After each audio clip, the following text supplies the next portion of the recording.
Hi there, and thank you for joining me for today's live reading of Savage Lies, a dark high school bully romance, Hidden Valley Elite Book Number 1 by Isla Vaughn, and this is presented by Itsy Bitsy Book Bits. Chapter 1, Riley. There's always an angle, a vulnerability. Find it and exploit it. Words I lived by my entire life. Words handed down from Mom and my Uncle Ronan. Mom was always 5 steps ahead of everyone else. I wasn't far behind, but there was room for improvement. Surrounded by boxes, I stood in the middle of the large space that would be my new bedroom for however long we would be there. The early morning sun sliced through the partially open blinds. Out of all the dumps we'd stayed in, it was decent. Much better than where we had stayed in our last very short visit to Santa Monica, California. We'd stayed long enough for me to crash a beach party, get caught stealing, then have an incredibly hot guy steal a kiss that shattered my world before all hell broke loose, as usual, and we had to leave in a panic-inducing rush. I didn't know why we were back a year later. We never went to the same place twice. It was driving me crazy, and Mom was tight-lipped about it, which wasn't normal. Pain shot through my jaw, and I instinctively relaxed the clench of my teeth. It was the start of a new day in a town where I would have to go to yet another school. The first day was the worst. I glanced at my clock and groaned. I had an hour to get ready. Coffee. It was the only way I would survive. I took half a step toward the door when an aggressive, heavy-handed knock sounded. The hairs on the back of my neck stood at attention. Mom didn't rap with her knuckles like that. Open up, kid. I've got donuts. Uncle Ronan. My shoulders relaxed, and I hurried to the door and curled my fingers around the knob before fully opening it. At the sight of his big frame in the doorway, I scowled, a flash of annoyance ripping through me, despite how good it was to see him. What, is it Christmas already? I propped a hand on my hip and glared. I couldn't remember the last time he'd visited wherever we were. He snorted. Same fuck the world attitude as my sister. After a glance around the room and at the half-unpacked boxes, he shoved a small white bag in my hands. Donuts. I scowled harder, holding out my other hand for the coffee clutched in his mammoth fist. His deep laugh filled the room, and I reluctantly softened, but not until he gave me the drink. This isn't my first drive-by, brat. I've dealt with your mom for most of my life. He handed over the coffee. I know how to soothe the beast. He buried his hand in the rat's nest on my head, then pulled me in for a hug. It lasted longer than usual, and I snorted at the reason why. Your hand's stuck, isn't it? I set the bag down on one of the boxes I hadn't opened yet and helped him untangle himself from my long and messy hair. Why is he here? I needed to talk to Mom. She was one of the most strategic, intelligent, and cunning people I knew, and I couldn't help but think she called him, the only other family I was allowed to associate with, to check on me for a reason. My grandparents and the sperm donor, as my mom referred to my father, were off limits. I chugged more than half the coffee, then felt capable of facing whatever this was with my uncle. Why are you here? Dark eyebrows rose. Is that all you have to say after I brought you breakfast? I dropped onto my bed, shoved back farther so my back was against the headboard, then crossed my legs at the ankles and observed him. His dark brown hair, the same shade as mine and Mom's, was longer than usual, and there was more than a 5 o'clock shadow covering his face. He wore black jeans and a Henley, even though it was the end of summer and hot. Alarm bells blared in my head. What's going on? Are we on the run? We often move to stay ahead of any threats from past cons. Has one of Mom's marks found us? Or worse, Dad? Where's Mom? She's out of town with her boyfriend. You're on your own to get to school for your first day. It's some swanky place that's supposed to help you get into college. It's paid up for the year. Her new mark?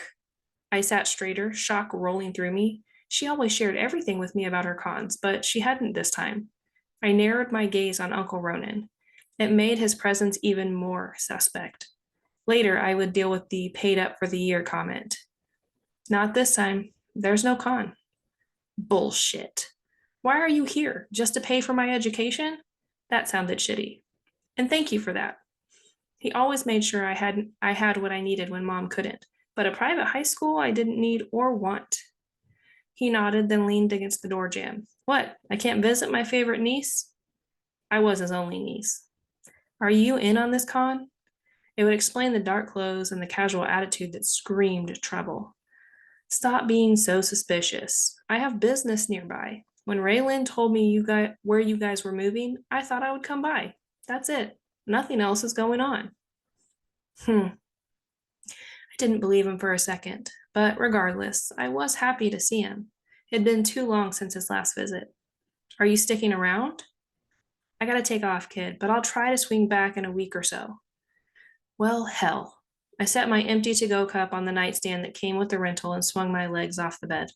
Once I was in front of him, his thick arms wrapped me in a tight hug. Damn it. I squeezed him just as hard. I'd missed him too. When he released me, I stepped back and did another pass over his hands, checking for bruising. There wasn't any, but that didn't mean he'd handled whatever business brought him this way before he stopped by.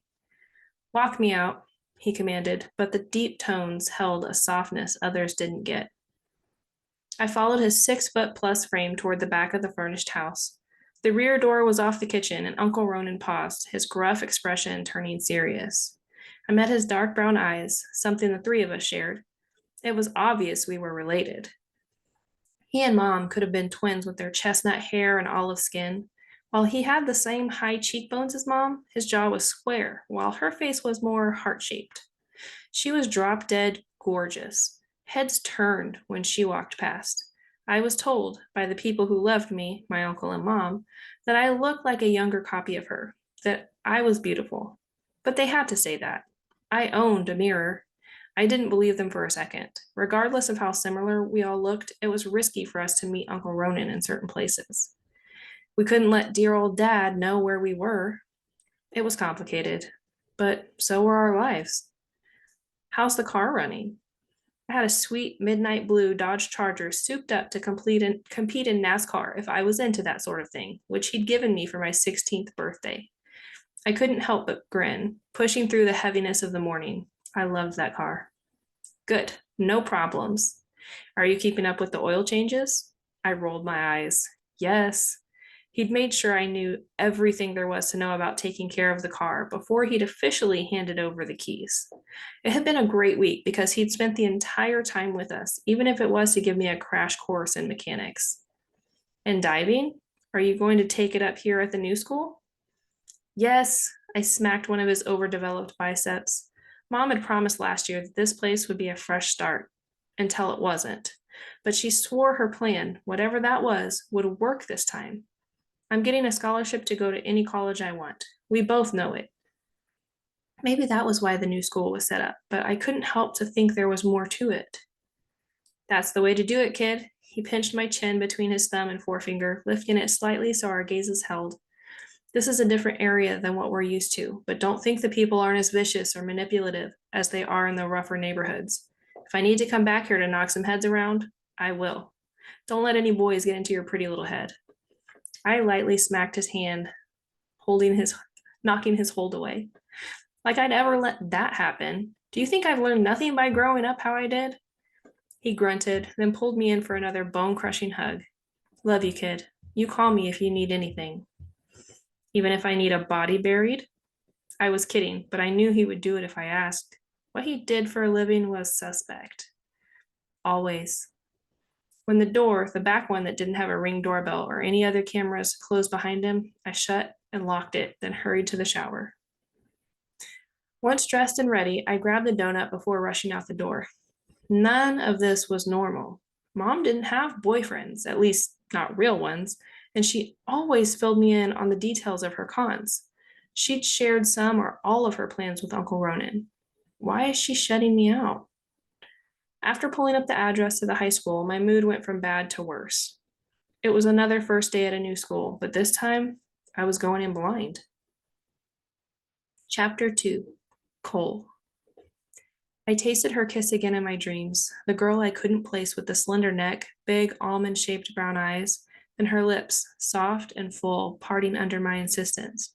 She melted into me when I crowded her against the wall. She fit. She drove me mad. One taste was never enough. Then I awoke, like always, without a name or a clear enough grasp of her features to find her. Her soft skin and the way she responded followed me into the shower, and I rubbed one out to her moan ringing in my ears. I wanted to yank her from my mind and into my arms for real. Someday I would find her, but probably not today. The thud of the front door slamming echoed in the upstairs hallway as I pulled my shirt over my head and left my bedroom. Laughter drifted from the foyer, and I grinned as our cousins' voices traveled toward the kitchen, where I knew our housekeeper, Louisa, was laying out a meal to feed the four of us and Dad if he was around. I doubted he was, because he'd been gone since sometime yesterday. Today was the start of my senior year, and I knew Louisa would put out an elaborate spread. Our cousins, Phoenix and Shane, devoured food as quickly as my brother, Damon, and I, especially with football practices in full swing. That they ate with us eased the strain on Aunt Cece's bank account, and ours was their home away from home. I pounded on Damon's door as I went past. Get your ass out of bed. We leave in 20. A muffled groan sounded, followed by a thump as his feet hit the floor. He was out of bed, at least. I slammed my fist on the white paneled wood once more before heading to the kitchen. When I rounded the corner, it was to my cousins stuffing their faces at the oversized island and Louisa blushing at Shane's compliments. I cracked him on the back of the head as I went by before grabbing a plate, then piling it high with a loaded omelet and fruit. Morning, I thanked Louisa with a side hug before she handed me a cup of coffee and a glass of water. Damon came in halfway dressed, tossed his shirt on an empty seat next to him, and fell into a chair at the island just as Shane chucked a biscuit at his head. He grinned at Louisa, and they exchanged a few words, ignoring our cousins for a minute.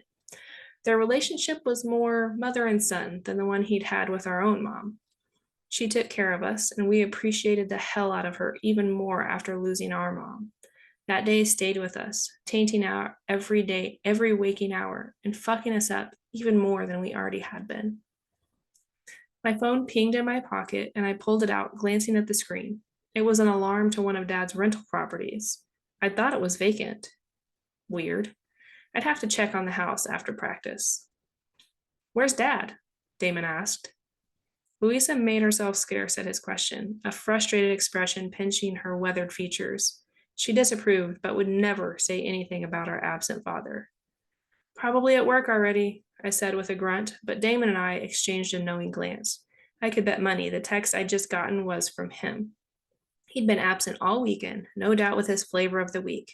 He would leave for work from wherever they were together. My guess was the city. Neither of us cared. That was a missed opportunity, Phoenix said while blocking his brother for the last roll. We could have had a party here to kick off our last year at Hidden Valley Academy. Rub it in, Dick. Damon swiped the bread out of Phoenix's hand and took a giant bite. We have another year after Cole goes, he grumbled with his mouth full. We'll dominate this year and next, Shane shrugged, then be at Thane with him. It'll fly by. I already had a scholarship to Thane University, and I knew the three of them would be offered one this year, once the Division I schools were allowed to talk to them. That wasn't the problem. My brother wasn't looking forward to the year of separation until he joined me at Thane. I didn't blame him. I wouldn't want to be stuck here alone with Dad either, not that he would be around much. But still. I'm surprised you're here alone, Damon shot back at Shane, a dark look I knew too well brewing in his eyes. You're usually attached at the hip to Tracy. Knock it off. I had to put a stop to Damon's verbal hit before the two of them were on the floor exchanging punches. We gotta leave. Phoenix stood when I did and shoved Shane toward the front door. Of the four of us, Phoenix and I were most alike, not in looks but in demeanor. The front door closed not even a minute later, and I paused before leaving. I'll see you at school. I grabbed my gear for fighting. My football stuff was already at school. If there was time, I wanted to meet the guys in the school's basement after and get in a round or two in the ring before heading home. Based on the tension in the air, Damon and Shane could use an outlet aside from football practice to get out some extra aggression. As I tossed my bag into the car, my phone buzzed again in my pocket. A glance at the screen showed Dad's photo, and I shoved it back into my pocket. I didn't have time to deal with him. It rang again. Seems he had time for me today. Fuck. I didn't want to deal with him. My fingers clamped around the edge of the case, and I yanked my phone out, hit the accept button, and pressed it to my ear. What? Is there a problem? The sternness in Dad's voice whipped through the speaker, and I ground my teeth. I needed to calm down and deal with him. I'm in a hurry. Is there anything you need? He waited a beat, probably deciding if it was worth reprimanding me about my attitude or just telling me what he wanted so we could get off the phone. My secretary informs me that you have yet to respond to her email. This again? That's because I don't want to intern at your office this summer. There will only be 2 months after I graduate before I leave for preseason at Thane. Assuming that's where you'll. It is. We discussed this. I have a scholarship, and you said you would pay any remaining fees. Is that not the case anymore? My fingers tightened on my phone, and I forced myself to ease up so it didn't crack. But if he dangled the funds against doing the internship, all bets were off. I would need a new phone. We're getting off track. The internship isn't negotiable. It'll look good to the college and it will count towards your requirements for your major. If I went pre-law, he meant, but I wasn't. I refused to be anything like him.